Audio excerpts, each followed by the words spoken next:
Hello, everybody, and welcome to episode 26 of Beyond Talking Points. Today we have a couple topics we want to cover. We're going to talk about the recent news that Kamala Harris has been picked by Joe Biden to be his vice presidential his running mate, and then we're going to talk about a random kind of quote from an old Reason magazine that I found, and I felt like it was just interesting to discuss. It kind of talks about welfare, and it has some word choices that are questionable, but it does talk about some narratives that I kind of just wanted to dip our toe into a little bit. Um, but I'm sure if you're listening to this, you heard that Joe Biden has selected Kamala Harris as his running mate. And I think we wanted to share reactions to this because Kamala Harris is a kind of a polarizing figure. For the people that are more, I guess, in the know on modern politics, I mean, she has relatively wide name recognition, and since she ran for president only several months ago, a lot of people are familiar with her. But she has a lot of characteristics that it can make her polarizing in both like the left and the libertarian community. So I thought we might have some thoughts to share beyond just the typical, oh, it's a Democrat. And it might kind of, yeah, and I also kind of want to talk about this because I know you had thoughts about voting for Biden in general, and I was wondering how Kamala Harris could play into that. So to give us a little bit more of a springboard, I guess I'll share some of my thoughts about her. So I think Kamala Harris, well, yeah, I'll definitely put it this way. I think Kamala Harris is very similar to Hillary Clinton in a specific way. Not only in terms of, I guess, style and delivery and somewhat evil sounding laughs, but she's also similar in terms of having been like notably kind of flipped on certain policies. For example, she was a prosecutor in California, a district attorney, but now she's kind of running on the Democrat ticket that is not really running on law and order. And she had joked on the campaign trail about smoking weed. Yet, as Tulsi Gabbard kind of famously pointed out during the debates, she had gotten a lot of people incarcerated for doing more or less the same thing. Now, with all that said, I don't know if that really matters in terms of looking at the actual her role as vice president. I almost think she is such a classic politician in terms of not having any, I guess, decency or consistency, that she's just going to play the role that they want her to play. And I think the role they want her to play is establishment Democrat that is a little more progressive than, say, Barack Obama. And I think regardless of her history, that's kind of what she's going to be played as. And I think that's going to be the script she sticks to. So I'm not sure if the typical criticism from libertarians saying Kamala's a cop, this is evil. I mean, I agree. I don't like district attorneys, but I don't know if that's actually going to be influential at all. But I think that's an unpopular stance to be saying right now, especially from that kind of, from that libertarian perspective. So what's your initial reaction to Kamala Harris getting announced? And if you have any thoughts on that, you could also just branch more widely into all the things about her getting picked and what went on in the background about that. So I think I would like to start by saying that I think your general assessment is correct. I would say she's a pretty mainstream centrist Democrat, a little more progressive than someone like Barack Obama, but not too progressive, not Bernie Sanders level progressive. So I think that's a good starting point to think about her role in all of this. I think I'm not surprised that she was picked, but I am disappointed that she was picked.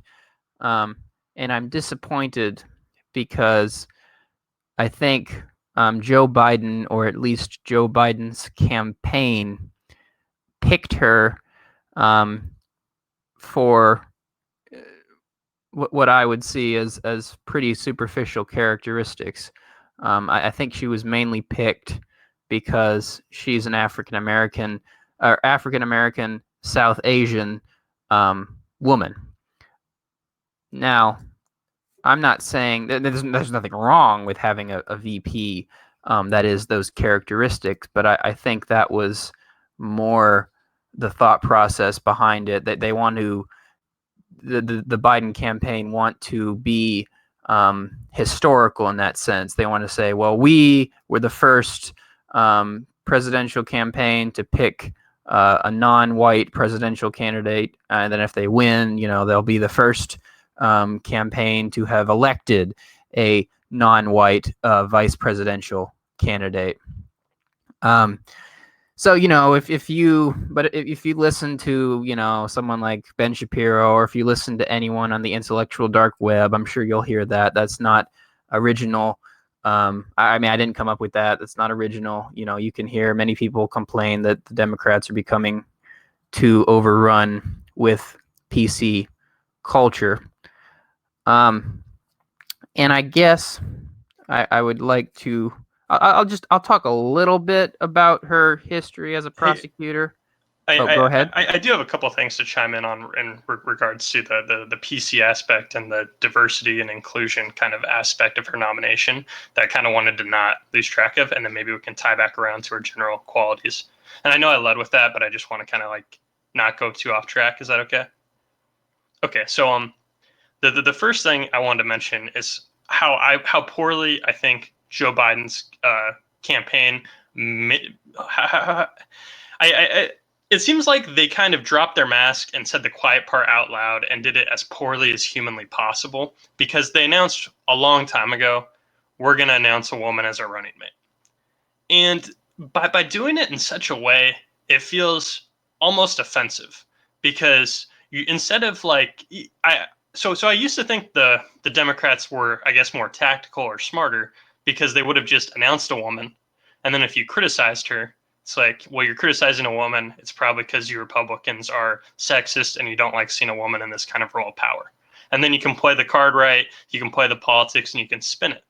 But by saying we're going to elect a woman, it's almost like you can't use that defense, because you're kind of like bringing that in as like a core characteristic of why they're chosen almost. And by stating it well out in front, you can't like come back around to it like the other side's the one who brought it up, right? Because before, if you didn't draw attention to that and they criticize her, you're like, oh, well, you're just doing that for this reason. Now they're saying it up front, and they can't really sneak in the spin. So I think this was like a very poor way of doing this in terms of the political arena. Because I understand why it's palatable to elect a woman or a woman of color right now. But I feel like the way they're doing it is like so heavy-handed and not subtle that it's not going to garner her any sympathy when she's attacked, if that makes any sense. Now the other thing is they had decided on a woman, but because of, and that was before George Floyd was killed, and then we had before the country, turned into a bunch of protests, and we've decided to reckon with race. So it wasn't always going to be a woman of color, but once that became the presumption, the Democrats had very few choices, right? I think the only choices they really had that were, I guess, quote unquote qualified. I mean, they talked about the former Secretary of State, Susan Rice, or no, is it the other Rice? God, I get them mixed up, and they're very different. But so there was her, but she'd never held elected office. There's Stacey Abrams, who ran for governor and is kind of a progressive superstar, but she's kind of untested, and there's a lot going on there. And so they kind of didn't have a lot of options in terms of people with nationwide recognition other than Kamala Harris. And then also like Amy Klobuchar was kind of a person that was thrown into the mix before the George Floyd thing happened. But unfortunately for her, she was a former district attorney at Minneapolis, where the cop that killed George Floyd was, and he was never, there were complaints about him in the past, and those were never followed up on, and she could be tangentially held responsible for that. So she was, sunk from that, I think, alone. So I think they kind of fell into Kamala Harris because of the really bad way they went about making the like diversity pick, right?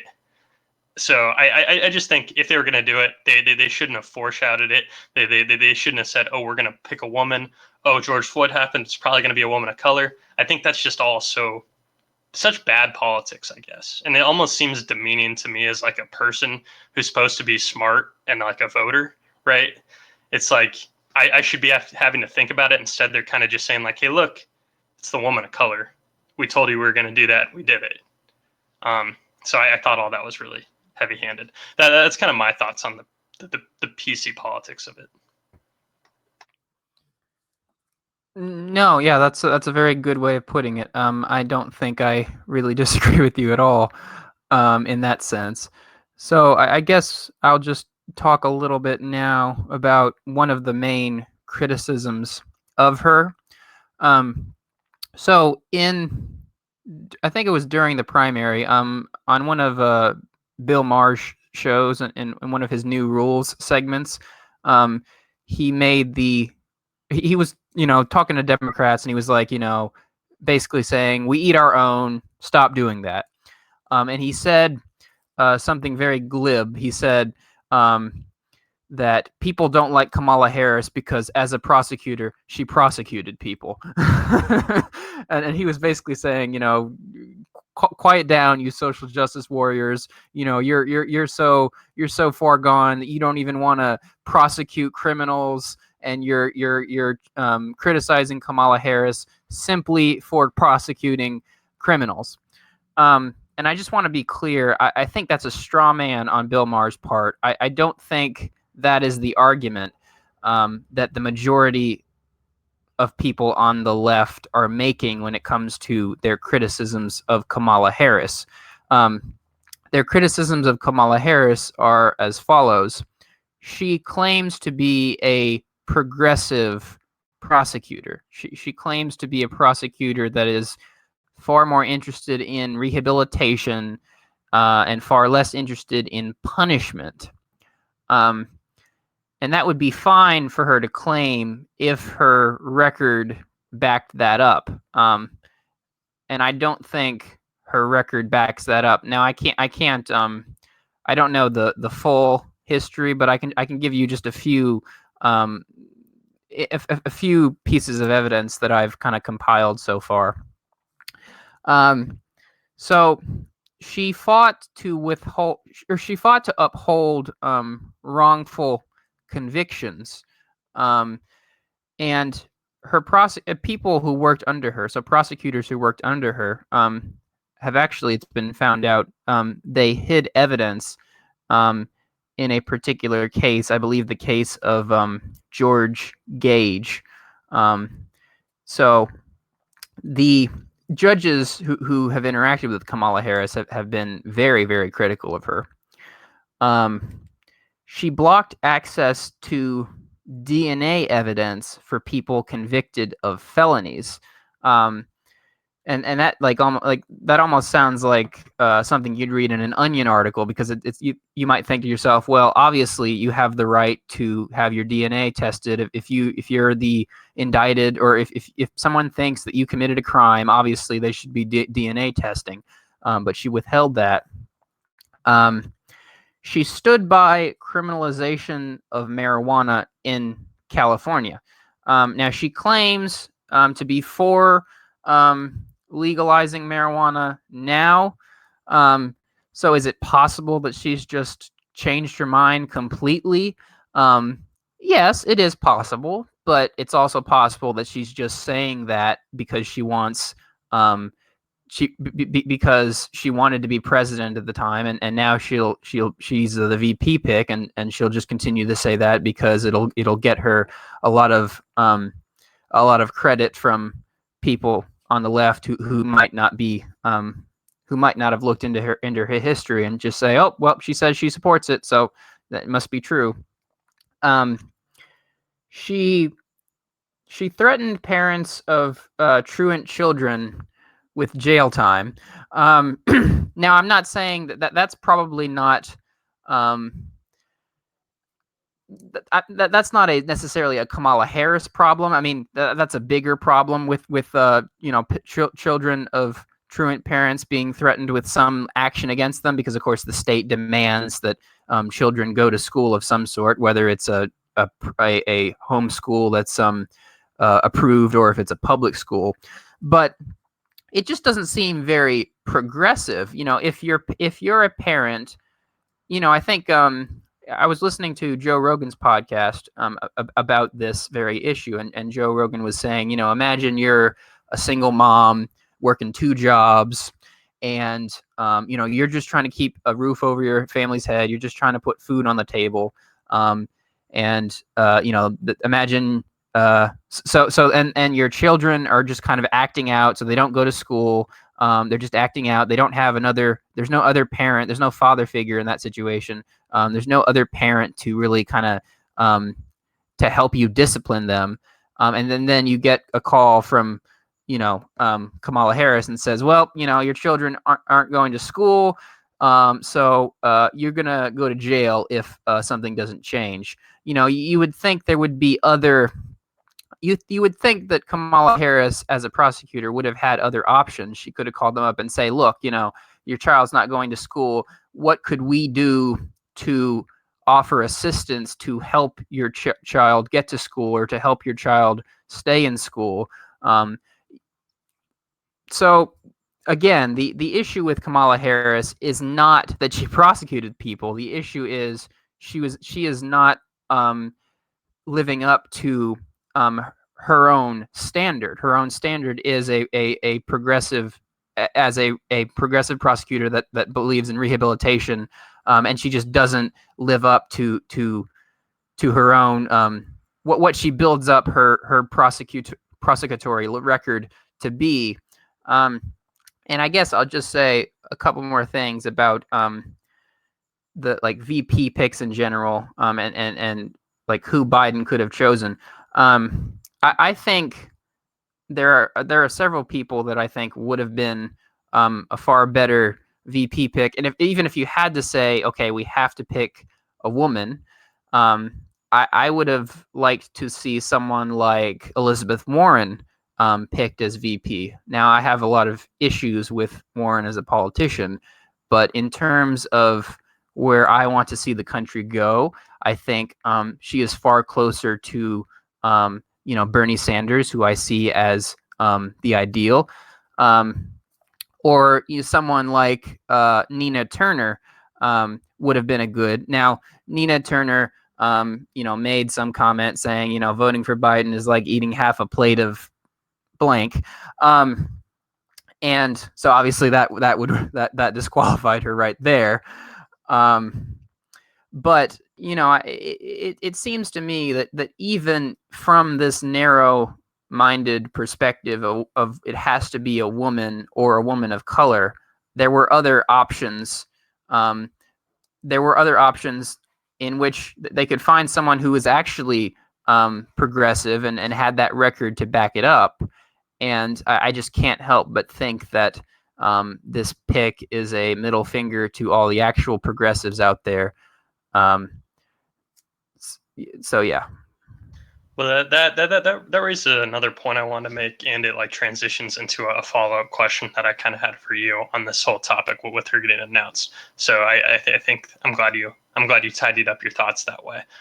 So the first thing I wanted to say was everything you said about all these things she's done that conflict with her stated values now, it doesn't scream to me like liar or failure to live up to your values. For me, it just screams she is one of those politicians that is most interested in advancing herself.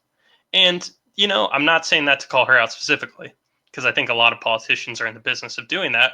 And I think she's just been very successful at doing that, which is why we know her name. And that's why we're talking about how she's been inconsistent.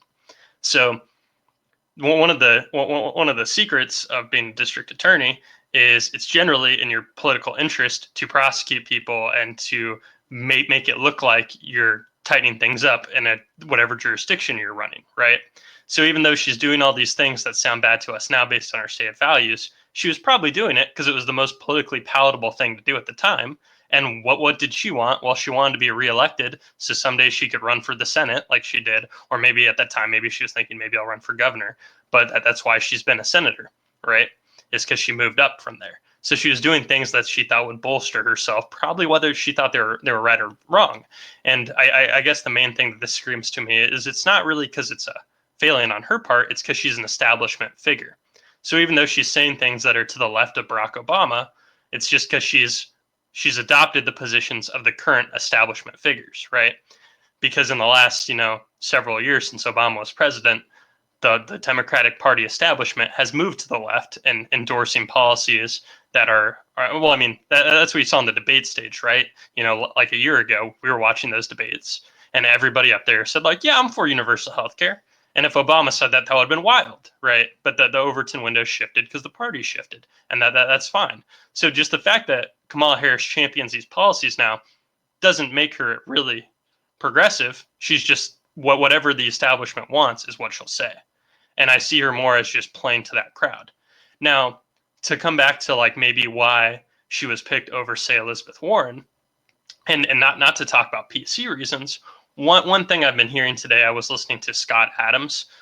He talks a lot about persuasion, and famous comic. So he was suggesting that we heard in the past that Joe Biden has, I think he's openly stated that he wouldn't seek re-election if he won.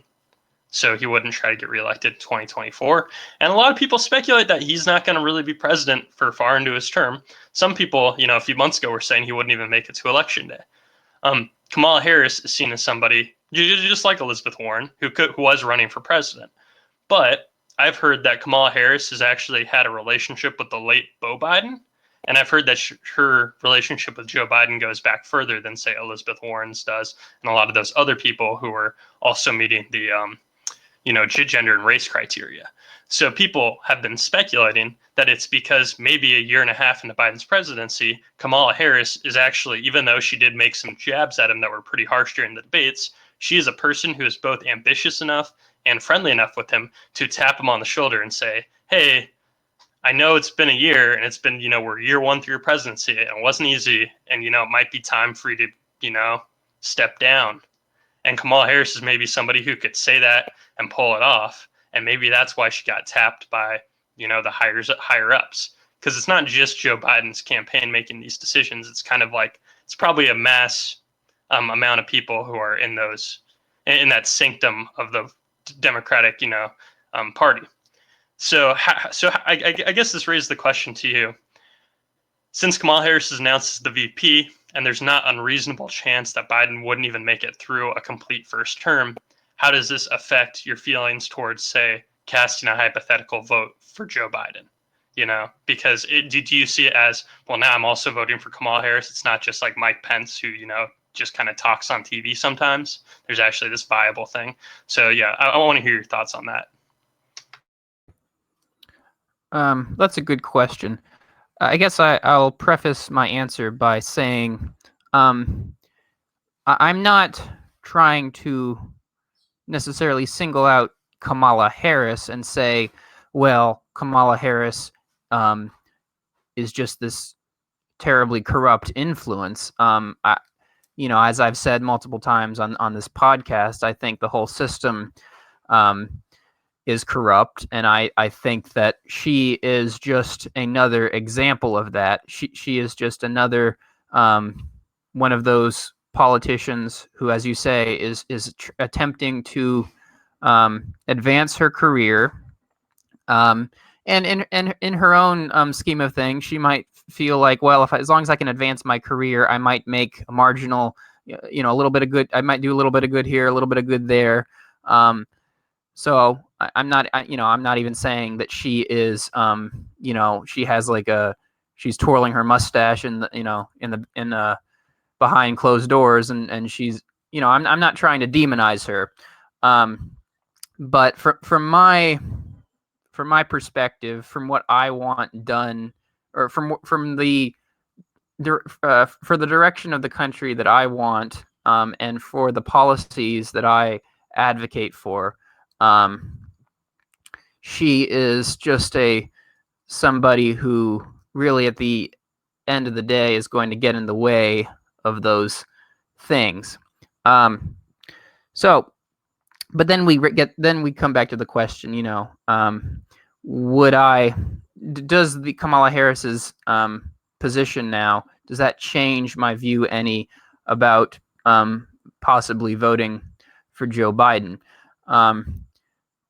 And of course, there are two kind of parts to that answer. So the first part is, would a Joe Biden presidency, or in this case, would a Kamala Harris presidency, whether she's kind of doing it behind closed doors, or whether, Biden actually just steps down and she takes over the reign, in plain view, would that be better than a Trump presidency?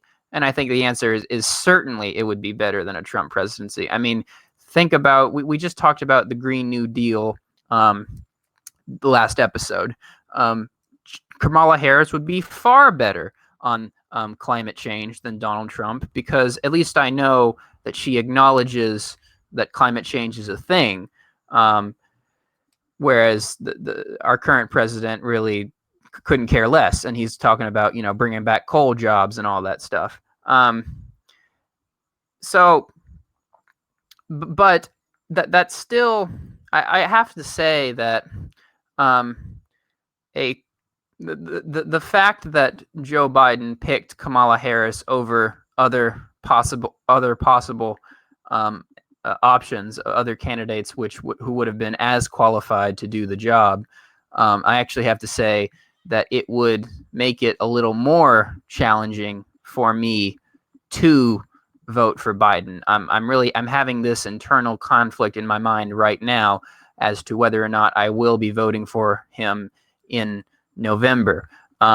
Because, as I said, it's like, if the goal is simply just to get rid of Trump, then yeah, that's fine. That makes sense to vote for the person you would prefer over the person, or it would make sense to vote for him, just because you want to get rid of Trump. But a Joe Biden presidency doesn't help.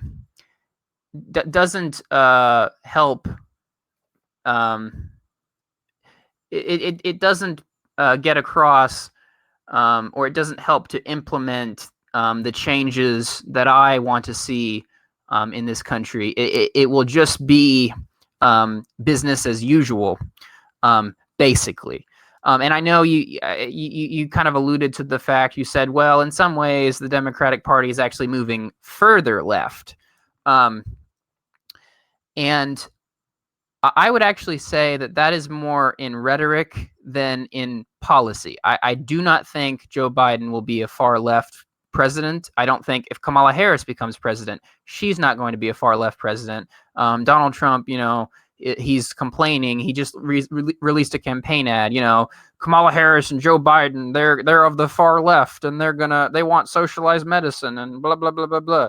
It's like, I mean, that is just so dumb. And so I've kind of lost my place in my train of thought.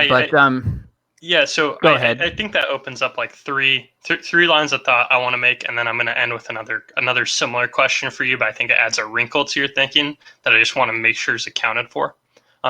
So the first thing is, I could potentially see your point about Joe Biden and Kamala Harris not being uber progressives, as in they might not actually enact any of the things they're saying.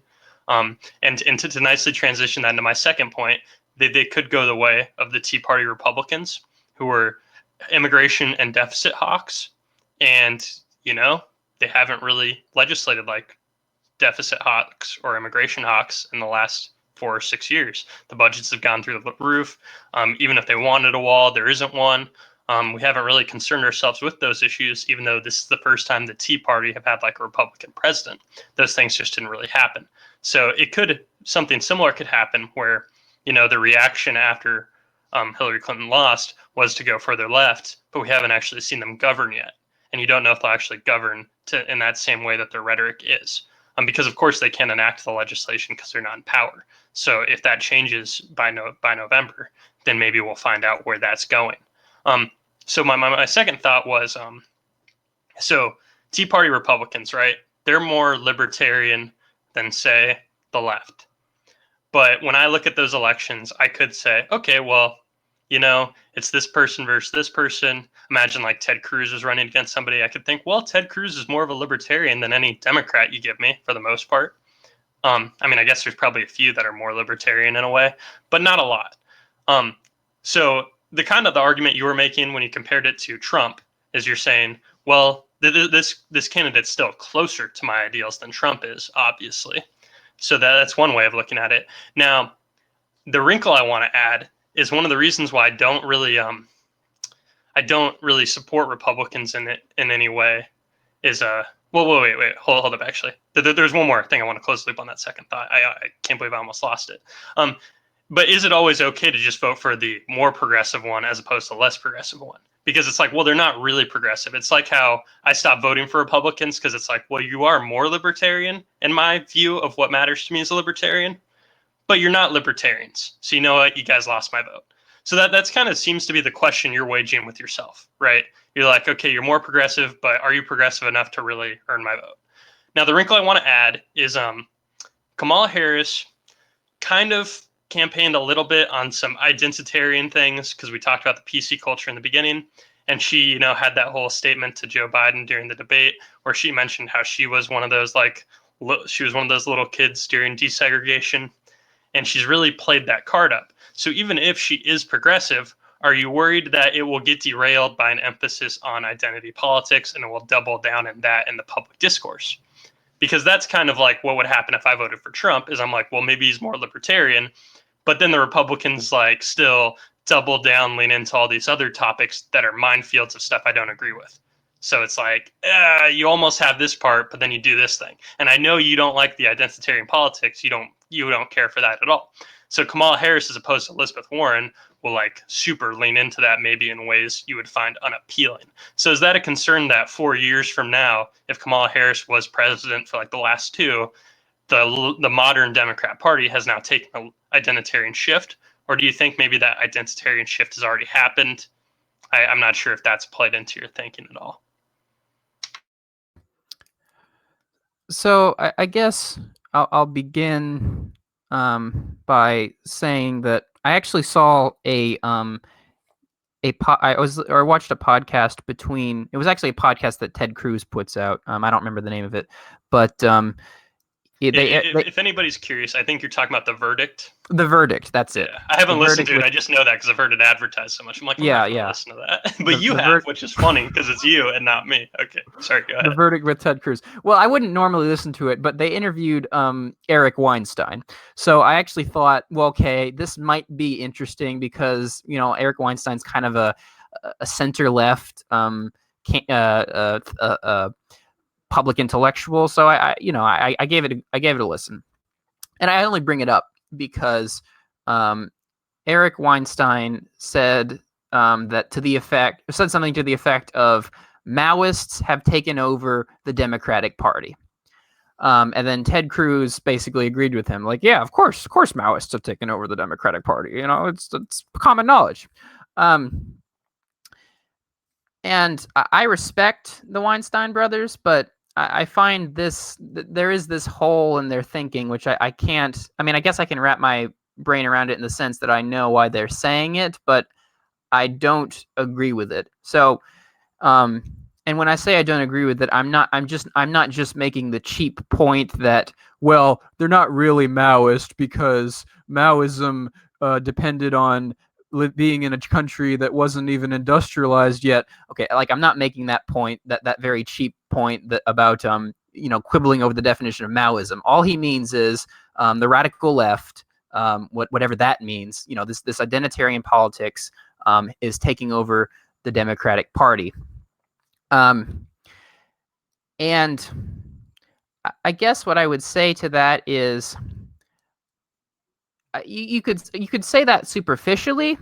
So, to be, I bet a lot of people in the Democratic Party would say things like, "Oh, we got to get rid of Confederate statues," or it's a good thing that the Washington Redskins they changed their name because that's a racist name.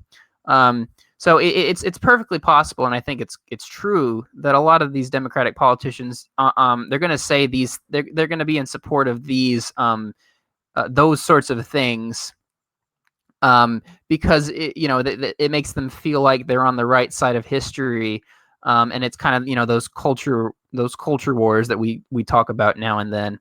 But I am not concerned in the sense that the Democratic Party is going to start be doing these radical left policies. So the Democratic Party, I mean, they're entertaining identity politics enough to maybe garner some votes, or enough to appear like they really care about, if you'll forgive the phrase, social justice. But they're neoliberal corporatists, and that is really their bottom line. They are really, the Democratic Party is really about answering to their donors, just like the Republican Party is. And so I'm not so much worried. I mean, I was concerned that, or I am concerned that Kamala Harris was nominated due to identitarian reasons, but I'm not too concerned that these identitarian policies are really going to be implemented, because I just don't think that's where the power base of the Democratic Party is. So I guess you could, I guess explain, to put my answer into like a sentence. My concern with Kamala Harris is less that she's going to be fall into the trap of identitarian politics. My concern with Kamala Harris is that she does not support the policies that I support. And actually, although this might be triggering or controversial, her problem is that she's not left-wing enough. So okay, so you know what, I'm gonna raise a point, and maybe we won't hit our second topic, because every time we don't think we have anything, a bunch of boxes open up, right? We're like, hey, we got two topics, might be 45 minutes. Then we start talking about Kamala Harris, and like a half an hour has evaporated in what seems like a moment. And then you reminded me of some recent lines of thought I've been hearing, and I kind of want to get your thoughts on it. And I haven't thrown them by you just because I haven't had a good way to word it, and I don't really I'm not a man on the left. I'm not a borderline ANCOM or a borderline Marxist in some way. I'm not a Marxist-Leninist or anything. So I think what you're saying there is that the problem with a lot of the identitarian movements is they start talking about something that isn't really progressive. It stops being about income inequality, and it stops being about actually resolving these problems, and then you're having this weird culture wars issue that isn't necessarily relevant, and she's really just saying that, which is often construed by the Ted Cruz types as, oh yeah, they're being Maoists, those are commies, obviously. And then I'm sitting here, even me at this point, having talked to you enough, I'm like, okay, that's not a commie though. Come on, guys. We can point out the difference. Kamala Harris is a neoliberal establishment hack, and she's saying things to that base. But it appears to me that a lot of the Marxist movement is kind of being co-opted by these people who are just woke, bougie progressives, right? So you have this clear distinction between these people who, like Pod Save America, right? A lot of people, I'm sure Ben Shapiro would imply that people who have the crazy views of Pod Save America, which probably aren't that far from your views, are the same as the people who are rioting in the streets. And that couldn't really be more incorrect, because those Pod Save America people, though, they look down at the workers, right? They look at those people though with a little bit of disdain, because they're like, oh, those people who vote for Republicans are uneducated and they just don't know things, right? So even though they say they're pro-union and all these things, they're really just woke, bougie progressives, and they've kind of co-opted this movement. So have you thought a lot about all these people kind of sniveling their nose at lower class people in one way and kind of bragging about how they're educated, but then kind of fronting unions and other things that are progressive? Because I see a movement being co-opted there, and I feel like this might be more up your alley to talk about. It's quite interesting. I'm actually finding myself agreeing with a lot of what you say here. So this is just one of those episodes where we end up where our worldviews kind of start to come together in some way. Because I'm not even sure I could put that even better than you did. I mean, a lot of these there are quite a few progressives, especially you can find a lot of them on the internet, who they want to feel they want to feel like they're doing something. They want to have meaning in their life, and they want to feel like they're a good person and that they're on the right side of history. And so they kind of pick up these slogans or they pick up these ideas, like defund the police, for example. And so like they kind of trumpeting these ideas. Maybe they go to a protest here and there, or maybe they're like constantly on Reddit typing comments about how we need to defund the police. But they're not really. I'm not even sure they really fully understand the ideas that they're advocating for, and a lot of these people don't really. They're not really even. They're not like on the streets or they're not doing popular activism which might benefit the working class. I think I don't remember which book it is, but I know there's one of George Orwell's books where he talks about there's this group of people on the left who they pretend to be for the working class, but really they have nothing but contempt for the working class. I suppose you might call those people maybe champagne socialists, people who really aren't in touch with the common man, but they want to kind of pretend like they are. So I suppose in that sense, you could say that those of us on the left, or those of us who try to work within the Democratic Party to one extent or another, you could say that there are a lot more people who are just co-opting a lot of these left-wing slogans and ideas without actually knowing what they mean, or without actually thinking about the implications. And I guess so I would say to that extent that is a problem on the left. And I can't really say if it's a problem on the right because I'm less acquainted with that. But it is definitely a problem on the left, and it is one that we need to address if we actually want to get real change implemented. So to take the whole idea of movements being co-opted kind of a step further, because okay, so to build on that, so it's like what we're kind of perceiving is it's something along the lines of, you have people who are closer to ANCOMs, and they actually want to defund the police. They're like, hey, this is heinous, and you know what? We don't like all these superstructures. We actually think they are systemically racist, and the system includes everything about hierarchy, whether it be the police, whether it be private property, whether it be rent. What it doesn't matter if it's the landlord tenant relationship. All these hierarchical structures are oppressive. So you have them going out there, and they're sowing discord. But then you also have people who are also opportunists, right? That's where the looters come in, right? So to some extent, the looters are co-opting the movement because they have a short-term gain, right? So you can kind of think of this as, okay, you have the movement here, you have a whole group of people, you have a group of people who believe it, then you have a larger group that will either do one of a few things. So then you have like the pandering politicians who are essentially blindly supporting it, but then you have the looters who are co-opting it for short-term gain. And then I think, and this is where I really kind of rip off the analysis of the people who brought this thought to me. You have the people who are more concerning, and they're the long-term people who want to co-opt the movement. And these are the more authoritarian left-wing people who are borderline Stalinists. So like the ANCOM population thinks we need to abolish these hierarchies to get to this.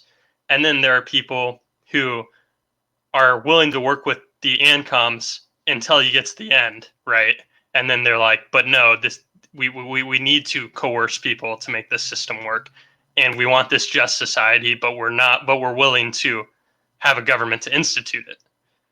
And they're willing to work with the ANCOMs to tear down the current system. But once you tear down the current system, that's where you get people who will change management, right? So I know that's not what's about to happen in the United States. Obviously, the United States isn't going to topple overnight because of some protests in a handful of major cities. But if you were thinking about a movement, I guess the principle these people were getting at was ANCOMs can feel like they're having progress in destroying the system, but it's because they're working with people who are willing to start up a new authoritarian system in its place with similar values as ANCOMs, but instead it has the authoritarian tint, right? And you can actively see these people on Reddit talking about how, whatever, I'm willing to use violence. Whatever, if those people are bigots, they deserve the guillotine. Who cares? Like, I've literally seen that. I actually had a coworker who told me that he got banned on Facebook for saying that bigots deserve to get guillotined. And he just said this casually in like my second week of working there. I'm like, oh, that's great. I'm glad to know where you stand. So like these people exist, and I don't want to pretend like they don't exist, but I also don't want to pretend like they have outsized political power now, because that's something Ted Cruz would say, and that's stupid. But what I'm seeing is this movement that is at least somewhat well-intentioned, and I can understand the argument for potentially having these risks of several groups co-opting them. So I don't know. We've been having good agreement on general analysis of things, which I think is where we end up falling in line a lot. How do you feel about that line of thought? And like, is it inevitable, I guess? Because I don't necessarily think that's happening now. I think if you're talking about tearing down a system in general, there are people who are selfish enough to want to institute their regime. And I don't know what stops them when you just finished tearing down the first one for some people to like, it's the perfect time for a coup. So I don't know. What are your thoughts? Because now we're getting into theory about Stalinism, I guess, which I don't know anything about. I'm just regurgitating third-hand things I've heard. So educate me, please. Okay. I might not have too much to say here, but I think I have a few things to riff on based on what you said. So I'm glad. First thing, I'm glad that you are acknowledging that the U.S. is not going to become Stalinist tomorrow. I think with a lot of people, I mentioned the intellectual dark web earlier. I think some of these public intellectuals, they kind of get into this trap, but they don't like identitarian politics. But they say things like, Maoists are taking over the Democratic Party. And I think a certain group of people, they seem to confuse the superficial change that a lot of identitarian movements make versus actually tearing down a system of government and actually implementing some far left authoritarian state, and that's not where this country is at the moment. Despite the protests, despite the looting, despite a lot of certain politicians, mostly on the left, embracing identitarian politics, it's not going to lead to Red China. It's not going to lead to the Soviet Union. It's not going to lead to Cuba. And actually, I mean, really, if you think about it, I don't think the American people are. I think most Americans, they kind of they like a good portion of what we have now, and I guess what I mean by that is not so much that they support the current two-party dictatorship, if you'll pardon the phrase. But I think most Americans, they want a general market economy, that they want certain amount of welfare programs. They I guess in a phrase, they want social democracy. They want this mix of socialism and capitalism. And there's some slight disagreement, of course, in here and there. So certain people want a little higher tax rate. Certain people maybe are for or against the death penalty. But generally speaking, I think that is what most Americans want. And I mean, our system, in some sense, our system isn't even quite that. But I don't think most Americans want like revolutionary social change. And I'm not really concerned. I don't think much about revolutionary social change, actually. Even though I might be farther to the left than most Americans, I don't think too much about what's going to happen the day after the revolution,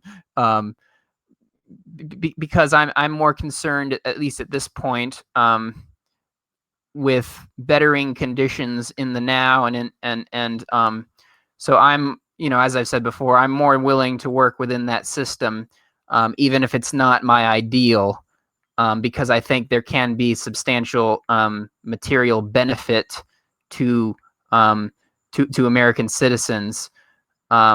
So I don't know if that's actually really answers your question, but that's the answer I'm going to give. So there you go. Okay, that's fair. I started with a descriptive point to just kind of like paint the image, but then I was asking like I guess a abstract question, but then you kind of answered why that abstract question isn't really that important.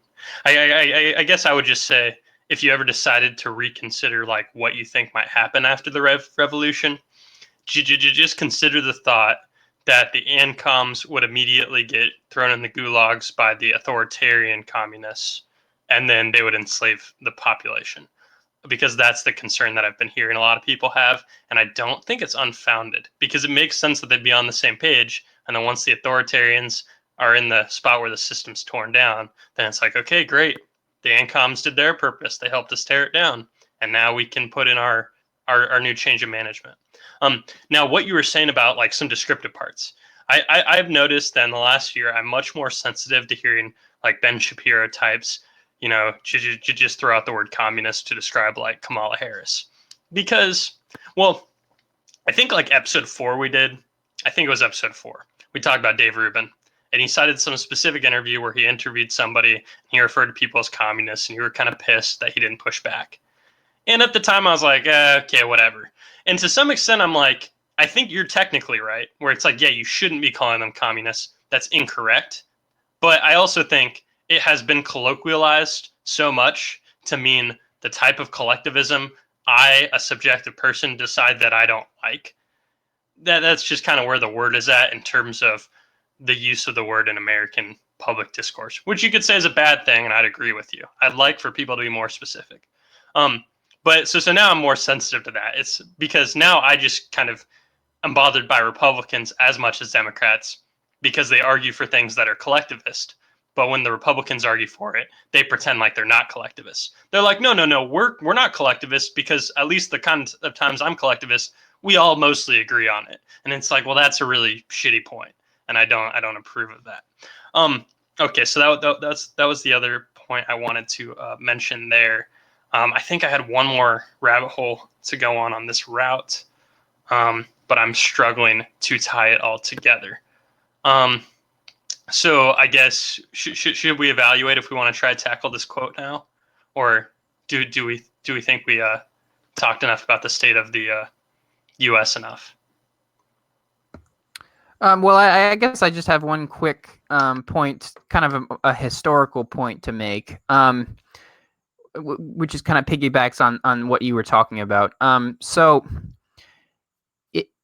I think you and I are both U.S. citizens, whether we like it or not.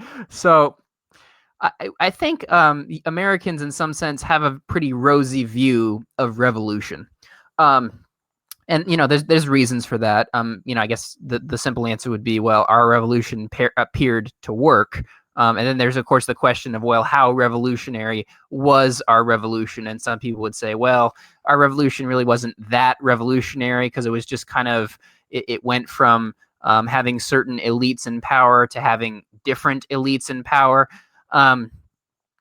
But definitely, if you think about the French Revolution, if you think about the Chinese Revolution, if you think about the Russian Revolution, if you think about the Iranian Revolution,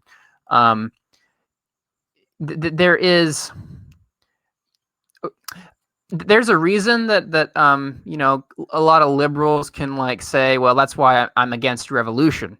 They can point to these different examples of revolutions failing, and say, well, that's going to lead. You're going to come up with something even worse than the previous system. So that's why we need to make little moderate change here and there in whatever system we have.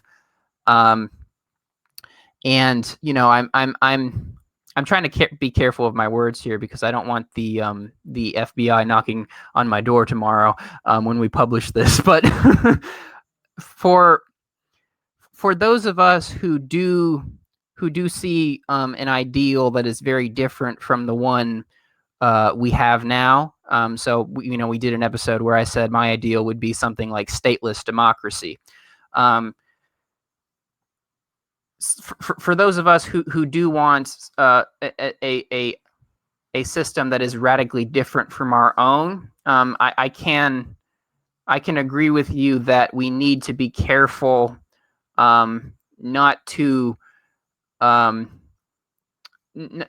to allow for the authoritarian end of the left wing to co-opt that movement and to begin to implement an authoritarian regime in the process.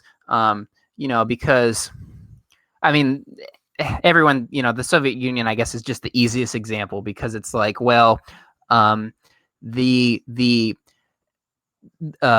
Marxist-Leninist party took over power in Russia, and for various reasons you ended up with Joseph Stalin. You ended up with an autocracy. You ended up with one person calling all the shots.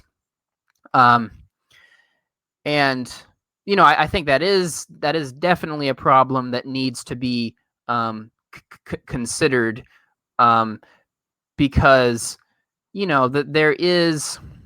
there are people out there that are looking for the first chance to grab as much power as they can, and there are people out there that they would be more than happy to be dictator of this country or that country, and that there are people out there who would be more than happy to impose their will on others.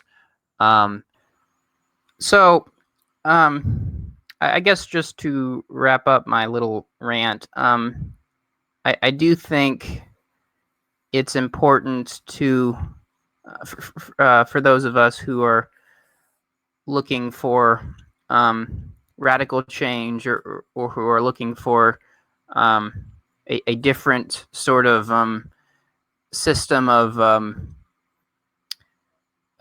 government's not the right word, but social system. I do think we need to be careful not to be co-opted by authoritarians, whether they're left-wing authoritarians or right-wing authoritarians, because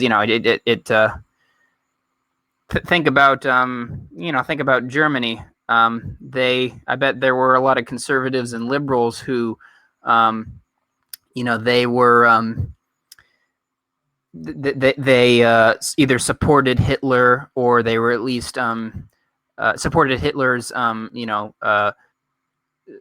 political career, or they assisted him in doing this, that, or the other thing, but before he became dictator of Germany. So I suspect that being overtaken by nefarious people is actually something that a lot of that it might be inherent to any political movement at all. Except maybe there are a few exceptions, but I think that's actually a issue with just political movements in general. And I don't think a lot of your, I don't think I disagree with a lot of your broad analysis there. Because it's just definitely a concern because especially when we're talking about like anarchy that doesn't involve having a state. Um, one thing that can easily happen, like when you talk about like a stateless democracy, is somebody can walk up and say, okay, well, there's no state though, so how do you enforce it? And then the people who are trying to jump in with this kind of like mentality of aggressively enforcing certain things that you guys think are warranted, all of a sudden you have like people who are co-opting it, right? Because then they're like, oh yeah, well we should, and then like we need people to do this and this, and if people resist, like, well, we got to do something with them.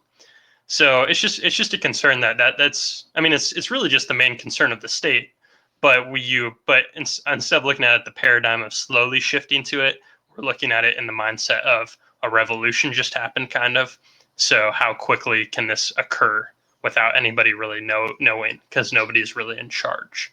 Um, and what you mentioned about the United States Revolution maybe not being a real revolution, I think that kind of hints on what I was saying about a lot of things are just changes of management because it was a democracy that the United States wasn't allowed to participate in because all the democracy was happening on the homeland, right? Or at least to some extent democracy. And then what did we do? Well, we gave ourselves democracy, but it's still the same kind of government. We were just the ones doing it, and it was more of a democracy than what they had in Britain. So to some extent, it was just a different type of a change of management. I like that phrase a lot in terms of this context. And then the thing that I had forgotten before that was you kind of talked about how Americans kind of have certain things that they just want from government. So they don't really necessarily want anarchy, but they want some kind of welfare and some kind of this and some kind of that. And I actually think Andrew Yang was like the perfect manifestation in terms of ideas of what I think like an average person who was kind of like, if you pulled out the backdrops of parties, he was kind of saying like, well, I just kind of want everybody to have this kind of safety net. And it's like, we're not going to set up bad incentives because just everybody gets it. Where we're not going to do these incentives. It's just like you get that and then we're good. And then he'd probably say the same thing for healthcare. So you have like that sort of baseline and then that's met. And I would say in a way that's why people argue UBI is in a way libertarian because it's more libertarian than like very specific infusions here and very specific disincentives here. It lets you do what you want with it. I'm not very sympathetic to that argument, but I think in a way his ideas are less government than the status quo, even though if you only take the things like universal health care that he stands for, you'd assume it's bigger government, but he would probably slash a lot of other things that people don't really like about government. So I think he is kind of the epitome of that American vision of government to some extent. So I've decided that we're out of time to tackle the other quote. So if you want to pin on more closing thoughts, or do you want me to wrap it up? I have another thing I could say really quickly. Okay. Actually, I was, if you think about it, I think Andrew Yang is a good summation of I guess I would put it like this. I think Andrew Yang is kind of a good summation of a lot of the what I see to be the benefits or the good things about the United States, and almost to contrast that, I would say someone like Donald Trump is sort of like embodies all the a lot of the negative things about the United States. So I mean, it's just very.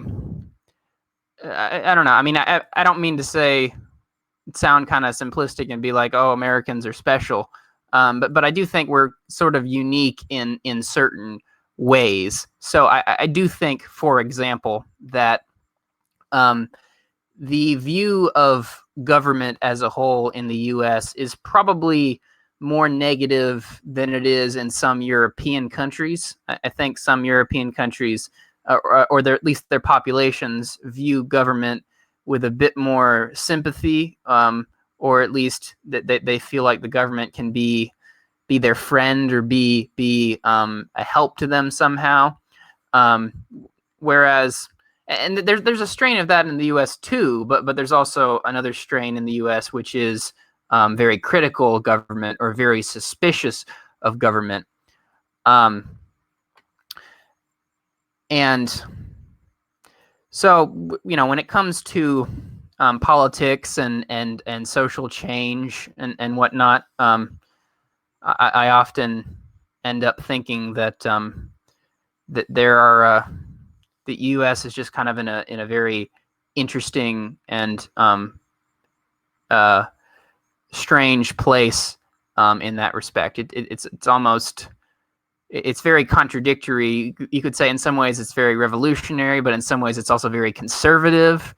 So I don't know. I just think it's kind of when I think about when I try to, I guess, think about like just abstract theoretical arguments about politics and whatnot. I think I suspect that I have, because I was raised or born and raised in the United States, I'm sure I have maybe a slightly different way to view it than maybe people in different parts of the world do. And that, that is for good or ill. There are definitely parts of the, America that I really like and I really respect, and I think in some ways we are we are almost like closest thing to the ideal. But then there are other aspects of our culture and politics which I'm very suspicious of and I don't like, and I think we are fall behind many other countries. So I don't know. I just kind of wanted to kind of broaden the conversation a bit and just think about maybe America's special place in all this.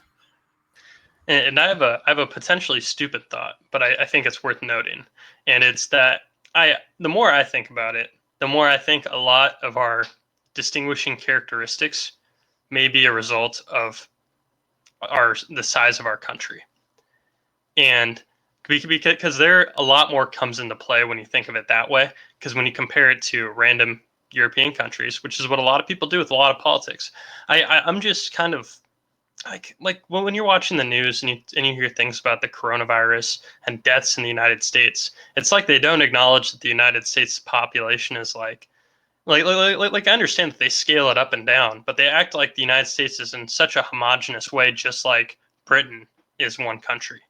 And it's like the United States shouldn't even be compared to so many of these places because they're so small in comparison. So you're saying, well, this country handled it great. What's the United States doing? And it's like, well, some of the states are handling it great, and some are handling it really bad. But they're acting like it's like, the whole country is doing it. So I guess what I'm saying is that was just an example of how people overlook the fact that even though it's one country, it's massively different to compare it because it's so widened out. There are people in all sorts of different kinds of situations all across a few thousand-mile span. And then so many things, like if you look at the history of a country that's, I was going to say a European country, but you got to like exclude Germany and a few of the other notorious ones. You could probably find some bad corruption that's happened there. But when you think of U.S. history, it's like, well, you have so much stuff to work with. You got like hundreds of years through like this huge landmass where everything has all these systems. Of course, we can point to a laundry list of things we've done wrong. So of course, it's easy for us to think that we're like super corrupted compared to them, but then they only compare it to maybe a small history. So there are all these things that I guess kind of seep into the broad United States political culture that I'm not really trying to make a normative statement about if it's like good or bad, but I'm just saying I wonder how much this can just be attributed to the fact that we pretend like we're one homogenous country and we don't really acknowledge the fact that we are massive, and the only comparable ones are like China, right, and India, which are nothing like the United States for plenty of other reasons. So they're not good comparisons. And instead we just like randomly compare ourselves to France because they're better than us at something. And then we say like, oh, we're the 30th worst country at X. And it's like, well, yeah, because Europe counts for like 18, but some of our states, if you took them, might be good at some things, but we act like everything's the same. It's like a poor unit of measurement. I mean, just to touch on it, this is one of the bad things about looking at politics and all this stuff academically, is there are so many taken for granted forms of measurement that have like definitions it's not that the definitions are disputed, but the validity or the use of the thing is disputed, like GDP, for example. Like breaking a window increases GDP. Isn't that stupid? And people talk about this all the time. But then you still hear them on the news cite out certain things as if they matter, when you can sit here and think, well, your frame of reference can be disputed from the start. Um, but now we're getting very abstract, and we've gone plenty of time on an episode we thought was going to be much shorter, and we didn't even talk about the 50-year-old article where they make a point that was going to trigger you. So maybe we'll save that for a rainy day, because I still want to have that conversation. So yeah, everybody, I hope you enjoyed this episode. We ranted about a lot of stuff. We got off course, but that's typical Beyond Talking Points if you've listened to more than a handful of our episodes. You could watch the video version of this podcast on YouTube by searching The Anti-Philosopher and then Beyond Talking Points. We should pop up for you, and you can see us recording from our rooms in poor lighting, and that's always fun. And you can see us make react to what each of us are saying as we're muted on mic, and sometimes I'll look very angry. Although not as much in this episode, because we got to talk about more analysis than actual our priors, and that's where we get really heated. And also, as always, you can find us on any podcatcher like Apple, Spotify, all that good stuff. So I appreciate everybody for listening, and signing off. It's Matt and Matt.